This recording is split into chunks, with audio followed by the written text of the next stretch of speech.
हमने last video में बचेंद्री पाल जी के एवरेस्ट मेरी शिखर यात्रा के अनुभवों के बारे में पढ़ा था, जिसमें उन्होंने हिमविदर, हिमस्खलन, हिमपात जैसी जटिलतम समस्याओं का साहस के साथ सामना किया था और उसके बाद उन्होंने बेस कैंप तक वे पहुंच चुके थे।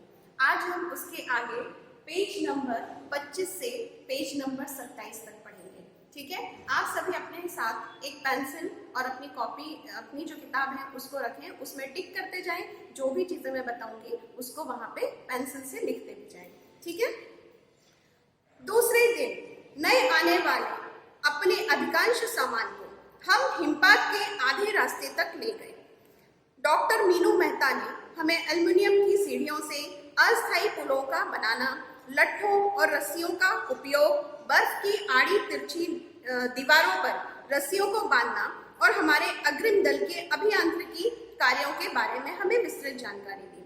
अब जब ये पहले दिन तो बेस कैंप तक पहुंच चुके थे, दूसरे दिन उन्होंने उसके आगे का रास्ता तय किया, जिसमें उन्होंने हिमपात के आधे रास्ते, हिमपात मैंने आपको पहले भी बताया था कि हिमपात का होता है अर्थ जो बर्फ की बारिश हो रही हो। ठीक है, उसमें डॉक्टर मीनू मेहता जो कि अग्रिम दल में थी और उन्होंने सारी चीज़ों को समझा हुआ था। उन्होंने एल्युमिनियम की सीढ़ियों से कैसे पुल बनाया जाता है, लट्ठों और रस्सियों का कैसे उपयोग किया जाता है और बर्फ की आड़ी तिरछी दीवारों पर रस्सियों को बांधना, ये सारे काम उन्होंने अग्रिम दल के बारे में बताए थे। ठीक है। अच्छा, यहाँ पर एक अभियांत्रिकी शब्द आया है। अभियांत्रिकी का अर्थ होता है तकनीकी कार्य। ठीक है, अभियांत्रिकी कार्यों, तकनीकी कार्यों, जिसको आप क्या बोलेंगे, ये लिखा हुआ है अभियांत्रिकी तकनीकी, और इसको हम यदि आपको समझने के लिए बोले तो टेक्निकल वर्क। ठीक है। तीसरे दिन हिमपात से कैंप 1 तक सामान ढोकर चढ़ाई का अभ्यास करने के लिए निश्चित था। जैसा कि दूसरे दिन उन्होंने एक जगह पूरा किस तरह से कौन से काम किए जाते हैं अग्रिम दल के बारे में हमें जानकारी मिली थी, और तीसरे दिन उन्होंने क्या किया, सामान को कैसे ऊपर तक ले जाया जाता है, उसको कैसे अपने साथ में ढो करके ले जाना, मतलब कि अपने साथ में ले जाना है, उस चीज के बारे में उन्होंने अभ्यास का या प्रैक्टिस का समय रखा हुआ था। रीता गोगो तथा मैं साथ साथ चढ़ रहे थे। हमारे पास एक वॉकी टॉकी था जिससे हम अपने हर कदम की जानकारी बेस कैंप को दे रहे थे। वॉकी टॉकी यहाँ पर मैं आपको बताना चाहूंगी वह यंत्र जिस पर चलते चलते बात की जा सके।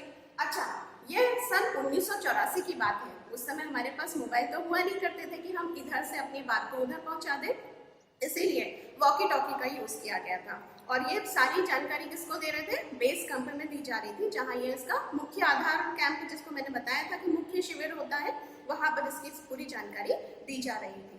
कर्नल हुल्लर उस समय खुश हुए जब हमने उन्हें अपने पहुंचने की सूचना दी, क्योंकि कैंप 1 पर पहुंचने वाली केवल हम 2 ही महिलाएं थी।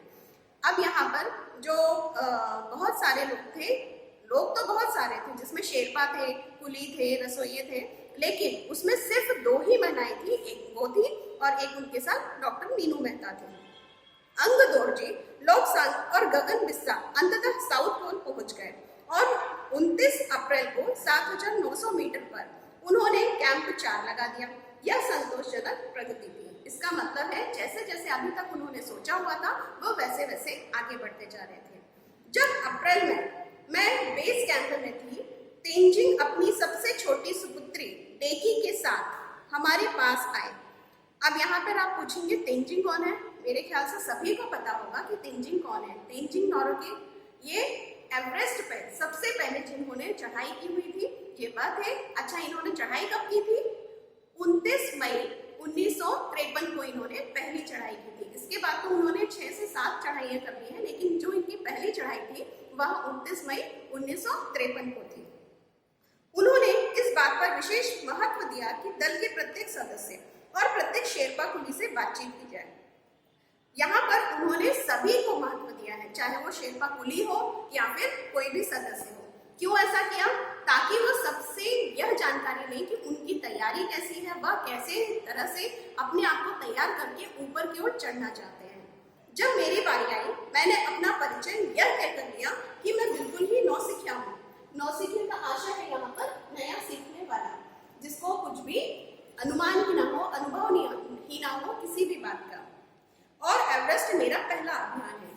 तेंजिंग हंसे और मुझसे कहा कि एवरेस्ट उनके लिए भी पहला अभियान है, लेकिन यह भी स्पष्ट किया कि शिखर पर पहुंचने से पहले उन्हें 7 बार एवरेस्ट पर जाना पड़ा।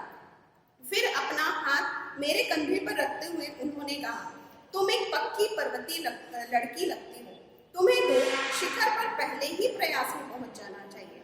प्रयास मतलब होता है कोशिश, ठीक है। तो उन्होंने उसको बचेंद्री पाल जी को देखते ही पहचान लिया और उन्होंने ये बताया कि आप तो पहले से ही पक्की पर्वतीय लड़की हो, जो कि अच्छे से एक ही बार में चढ़ सकती है। 15-16 मई 1984 को बुद्ध पूर्णिमा के दिन मैं लहोत्से की बर्फीली सीधी ढलान पर लगाए गए सुंदर रंगीन नायलॉन के बने तंबू के कैंप 3 में थी। कैंप में 10 और व्यक्ति थे। लोबसांग तशरी मेरे तंबू में थे। एंडी शेरपा तथा और 8 अन्य शरीर से मजबूत और ऊंचाइयों में रहने वाले शेरपा दूसरे तंबुओं में थे। मैं गहरी नींद में सोई हुई थी कि रात में 12:30 बजे के लगभग मेरे सिर के पिछले हिस्से में किसी एक सख्त चीज के टकराने से मेरी अचानक नींद खुल गई। यहाँ पर लेखिका के सिर में पीछे के भाग में कुछ सख्त चीज मतलब कुछ कठोर चीज एकदम से टकराई, जिसके कारण उनकी नींद खुल गई और एक जोरदार धमाका हुआ। तभी मुझे एहसास हुआ कि एक ठंडी बहुत भारी कोई चीज मेरे शरीर पर से मुझे कुचलती हुई चल रही है। अब यहाँ पर ठंडी बहुत भारी कोई चीज, इसका मतलब है कि बहुत ही बड़ा बर्फ का टुकड़ा, बहुत ज्यादा बड़ा, जो उनके शरीर के ऊपर से चलता हुआ जा रहा था। मुझे सांस लेने में भी कठिनाई होने लगी थी।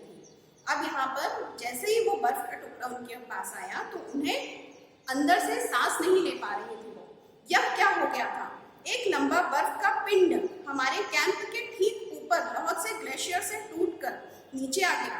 पिंड मतलब होता है टुकड़ा, जो कि बर्फ का था और बहुत बड़ा था, जो ग्लेशियर मैंने आपको बताया था, नदी जो बहती है उसमें जो बड़े बड़े टुकड़े आते हैं वो भी बह करके आ जाते हैं, और वो टूट गया था। वहां से पहाड़, पूरे नदियां जब बहती हैं तो हमें नहीं पता चलता है कि कौन से पहाड़ कब धसक करके नीचे आ जाएंगे, उसके साथ में वो बर्फ भी आ गिरे। और उसका विशाल हिमपुंज मतलब होता है ये बर्फ का समूह। विशालकाय पुंज में एक एक्सप्रेस रेलगाड़ी की तेज गति और भीषण गर्जना के साथ सीधी ढलान से नीचे आते हुए हमारे कैंप को तहस नहस कर दिया। अब यहाँ पर विशालकाय पुंज क्या है? बड़े आकार के बर्फ के टुकड़े या उसका जब एक ढेर लग जाता है उसे यहाँ पे कहा गया है विशालकाय पुंज। और भीषण गर्जना, भयंकर आवाज, तहस नहस कर दिया। अच्छा, अब यहाँ पर एक चीज और मैं आपको बताना चाहूंगी कि लिखा है हमारे कैंप को तहस नहस कर दिया। तहस नहस का अर्थ तो होता है किसी भी चीज को बर्बाद कर देना या नष्ट भ्रष्ट कर देना, लेकिन हमारे ये एक मुहावरा भी है जिसको मैं आपको बताऊंगी कि मैंने आगे लिखा हुआ है, ठीक है। लोबसांग अपनी स्विस छुरी की मदद से हमारे तंबू का रास्ता साफ करने में सफल हो गए। अब स्विस छुरी एक बहुत छोटी सी छुरी होती है जो कि जिससे बर्फ को बहुत जल्दी तोड़ा जा सकता है, करने में सफल हो गए। तुरंत ही अत्यंत तेजी से मुझे बचाने की कोशिश में लग गए। थोड़ी सी भी देर का सीधा अर्थ था मृत्यु। यदि थोड़ी और देर हो जाती, क्योंकि उनकी पहले से ही उन्हें सांस लेने में तकलीफ हो रही थी, और यदि थोड़ी सी भी देर हो जाती तो फिर वह उनके जीवन और मृत्यु के बीच का समय था, जिसमें कि अगर ये काम नहीं किया जाता तो कुछ भी हो सकता था। बड़े बड़े हिमपिंडों को मुश्किल से हटाते हुए उन्होंने मेरे चारों तरफ की कड़े जमे बर्फ की खुदाई की और मुझे उस बर्फ की कब्र से निकालकर बाहर खींच लाने में सफल हो गए। अब ये जो हिमपिंड थे बहुत बड़े बड़े टुकड़े थे, इसको पहली बात तो अलग करना ही बहुत बड़ी बात होती है। फिर उसको जितनी भी जल्दी हो सकता था वो सारी चीजों को उन्होंने अलग किया और इनको बचेंद्री पाल जी को उस जगह से बाहर निकल के ले आए। सुबह तक सारे सुरक्षा दल आ गए थे और 16 मई को प्रातः 8 बजे तक हम प्रायः सभी कैंप 2 पर पहुंच गए थे। जिस शेरपा की टांग की हड्डी टूट गई थी उसे एक खुद के बनाए स्ट्रेचर पर लिटा दिया गया। हमारे नेता कर्नल खुल्लर के शब्दों में यह इतनी ऊंचाई पर सुरक्षा कार्य का एक जबरदस्त साहसिक कार्य था। सबसे पहली बात, जैसे ही बचेंद्री पाल उस बर्फ के नीचे दब गई, उनको निकालना उस स्विस छुरी की मदद से। फिर जो ये शेरपा की टांग टूट गई थी, उसके लिए तुरंत अपने हाथों से स्ट्रक्चर बनाना। ये एक ऊंची चढ़ाई के ऊपर जहां वो जिस स्थान में थे, ये सारी चीजें करना एक बहुत ही जबरदस्त कार्य था, साहसिक कार्य था, जिसको कि कर्नल खुल्लर ने उनकी तारीफ में कहा था। सभी 9 पुरुष सदस्यों को चोट और टूटी हड्डियों आदि के कारण बेस कैंप में भेजना पड़ गया था। जो इनका मुख्य शिविर था, वहां पर इन सभी को, क्योंकि अब ये इनकी हड्डियां टूट गई हैं तो अब तो ये ऊपर नहीं जा सकते, इसलिए इन सारे लोगों को नीचे भेज दिया गया था। तभी कर्नल खुल्लर मेरी तरफ मुड़कर कहने लगे, क्या तुम भयभीत थी? जी हाँ। क्या तुम वापस जाना चाहोगी? तब इन्होंने कहा, नहीं। मैं बिना किसी हिचकिचाहट के मैंने उत्तर दिया। अच्छा, ऐसा क्यों कहा? क्योंकि बचेंद्री पाल जी का तो सपना ही था कि वो एवरेस्ट पर चढ़े, तो इसलिए उन्होंने बिना किसी हिचकिचाहट के इस बात को मना कर दिया। जैसे ही मैं साउथ पोल पहुंची, मैंने अगले दिन की बड़ी महत्वपूर्ण चढ़ाई की तैयारी शुरू की। मैंने खाना, कुकिंग गैस तथा कुछ ऑक्सीजन सिलेंडर इकट्ठे किए। जब दोपहर 1:30 बजे बिस्सा आया, बिस्सा कौन? जो उन्हीं के ग्रुप में समूह दल का सदस्य था। उसने मुझे चाय के लिए पानी गर्म करते देखा कि जय और मीनू अभी बहुत पीछे थे। मैं चिंतित थी क्योंकि मुझे अगले दिन उनके साथ ही चढ़ाई करनी थी। अब वो चिंतित क्यों थी? क्योंकि अभी की, जय और मीनू काफी पीछे रह गए थे और अगले दिन के लिए उनके साथ काफी सारी योजनाएं बनानी है, आगे की पूरी तैयारी करनी है, इसके कारण से चिंतित हो रही थी। वे धीरे धीरे आ रहे थे क्योंकि वे भारी बोझ लेकर और बिना ऑक्सीजन के साथ चल रहे थे। मैं आपसे एक बात बताना चाहती हूँ आपको कि जब हम ऊपर हाइटी एरिया में जाते हैं या ऊपर चढ़ाई करते हैं, तो हमारी धीरे धीरे ऑक्सीजन लेवल जो है वो कम होता जाता है, जिसके कारण सांस लेने में तकलीफ होने लगती है। और वो धीरे धीरे चढ़ रहे थे, वो भी एक बहुत सारा सामान लेकर के लोग जा रहे थे, जिसके कारण उनको तकलीफ हो रही थी। दोपहर बाद मैंने अपने दल के दूसरे सदस्यों की मदद करने और अपने एक थर्मस को जूस से और दूसरे को गर्म चाय से भरने के लिए नीचे जाने का निश्चय किया। अब यहाँ पर उन्होंने जब देखा कि कोई साथ में नहीं है, तो वह दूसरे लोगों के जो पीछे आ रहे थे उनकी हेल्प करने के लिए आगे जाने लग गई। मैंने बर्फीली हवा में ही तंबू से बाहर कदम रखा। जैसे ही मैं कैंप क्षेत्र से बाहर आ रही थी, मेरी मुलाकात मीनू से हुई। इसका मतलब है मीनू थोड़ा सा आगे आ चुकी थी। की और जय अभी कुछ पीछे थे। मुझे जय जेनेवा इस पर की चोटी के ठीक नीचे मिला। उसने कृतज्ञता पूर्वक चाय वगैरह पी, लेकिन मुझे और आगे जाने से रोकने की कोशिश की। अब यहाँ पर कृतज्ञता पूर्वक का अर्थ है एहसान मानते हुए। जैसे ही उन्होंने चाय ऑफर की उनको, तो वह थोड़ा सा उनको थैंक यू करने लग गए, धन्यवाद देने लग गए। मगर मुझे की से भी मिलना था। अब यहाँ पे जय मिल गया, मीनू मिल गई, लेकिन अभी की से अभी मुलाकात नहीं हुई थी लेखिका की। थोड़ा सा और आगे नीचे उतरने पर मैंने की को देखा। वह मुझे देखकर हक्का बक्का रह गया। हक्का बक्का मतलब आश्चर्य से भर जाना, चकित हो जाना। ये भी एक मुहावरा है। तुमने इतनी बड़ी जोखिम क्यों ली बचेंद्री? मैंने उसे दृढ़तापूर्वक कहा, मैं भी औरों की तरह एक पर्वतारोही हूँ, इसलिए इस दल में आई हूँ। शारीरिक रूप से भी मैं ठीक हूँ, इसलिए मुझे अपने दल के सदस्यों की मदद क्यों नहीं करनी चाहिए? की हंसने लगा और उसने पेय पदार्थ से प्याज पूछाई, लेकिन उसने मुझे अपना किट ले जाने नहीं दिया। वो किसी भी तरह से बचेंद्री को नहीं चाहते थे कि वो सामान ढोए या किसी भी सामान को लेकर के ऊपर की तरफ चढ़े, क्योंकि फिर ऐसे में उनको परेशानी होगी। थोड़ी देर बाद साउथ पोल कैंप से नहाटू और बिस्सा हमें मिलने नीचे उतर आए और हम सब साउथ पोल पर जैसी भी सुरक्षा और आराम की जगह उपलब्ध थी उस पर लौट गए। साउथ पोल पृथ्वी पर बहुत अधिक कठोर जगह के नाम से प्रसिद्ध था।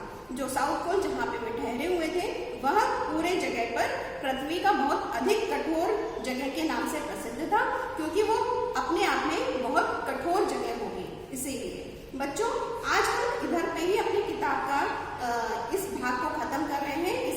इसका अगला भाग हम नेक्स्ट वीडियो में लेंगे, लेकिन उसके पहले मैं आपको यहाँ पर समझा देना चाहती हूँ।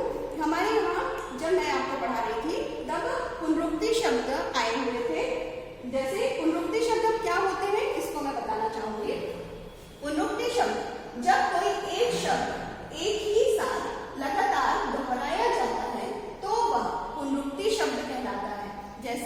गांव गांव, भाई भाई। लेकिन अभी जब हमने इस बुक में पढ़ा, इस किताब में पढ़ा, तो हमारे सामने धीरे धीरे करके एक शब्द आया है और एक बड़े बड़े करके शब्द आया है। इसे हम क्या कहेंगे? पुनरुक्ति शब्द। फिर उसके बाद बच्चों मैंने आपको जब इसमें पढ़ाया तो दोपहर भी आया कि दोपहर में उन्होंने क्या किया। तो दोपहर एक समासिक शब्द है जिसको हम दो पहरों का समाहार कहते हैं। ठीक है, यह वैसे तो द्विगु समास है। समास के अंदर भी हमारे 6 प्रकार होते हैं, जिसमें से ये एक प्रकार है। और समास का अर्थ होता है संक्षिप्तीकरण। लेकिन हम इसको जो समास है हम इसको अपने व्याकरण में अलग से मैं आपको इसके बारे में समझाऊंगी। अभी सिर्फ थोड़ा सा इसके बारे में मैं आपको बता रही हूँ। फिर उसके बाद मैंने आपको जो मुहावरे आए हैं, मुहावरों के बारे में भी बताया है कि कौन कौन से आए। हक का